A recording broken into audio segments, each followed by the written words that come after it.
Hello, welcome to PH Maths. Number in focus on pi, the ratio that doesn't end and doesn't repeat.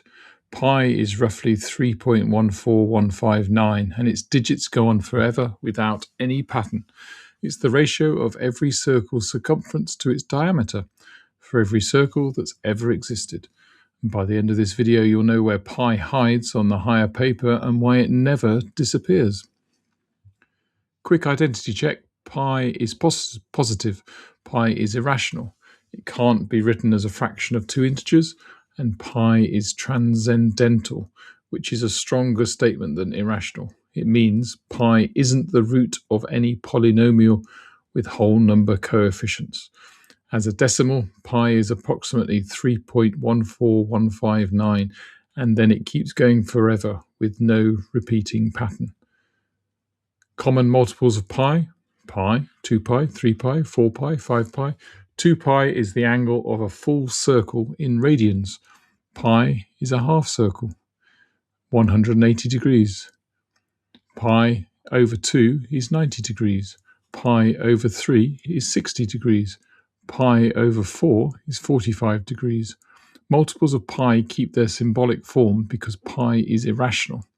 Never convert it to a decimal unless the question forces you to. Powers of pi. Pi to the 0 is 1. Pi to the 1 is about 3.14. Pi squared is about 9.87, close enough to 10 to use as a rough mental estimate. Pi cubed is about 31. Pi to the 4th is about 97. And pi to the 5th is about 306. Pi squared, close to 10, is one of those quietly useful approximations worth knowing. Transcendentally irrational. Pi is approximately 3.14159 and the digits never repeat. That makes it irrational. But pi is also transcendental, meaning it isn't the root of any polynomial with whole number coefficients. Root 2 is irrational, but not transcendental, because root 2 solves x squared equals 2. Pi solves nothing of that form. Best fractional approximations: 22 over 7 and 355 over 113. Useful for mental work. Key relationships: pi is roughly 3.14159. Pi equals the circumference of any circle divided by its diameter, and that ratio is constant for every circle.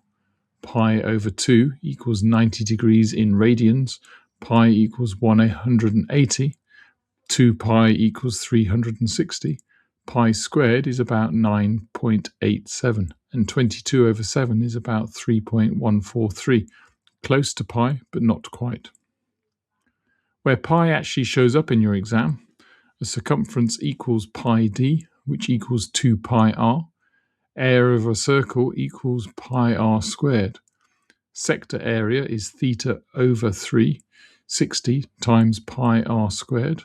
Arc length is theta over 360 times 2 pi r. Surface area of a sphere is 4 pi r squared. Volume of a sphere is 4/3 pi r cubed. Volume of a cone is 1/3 pi r squared h. Pi powers every circular shape on the syllabus. Where pi hides: every circle, sphere, cone, or cylinder question. At A level, sine and cosine repeat every 2 pi, so trig waves are also built on pi. But standard form, pi times 10 squared, is about 314. And anywhere a question says in terms of pi, that's the giveaway. Keep pi as a symbol all the way to the final answer. Never round it early. Right. If any of this is going to stick beyond this video, drop into phmaths.com. You'll find a free 4-week GCSE Higher revision planner ready to download, plus the mastery workbooks. One for every higher topic, every answer fully worked, every common slip flagged. Simple explanations, serious results. See you next video.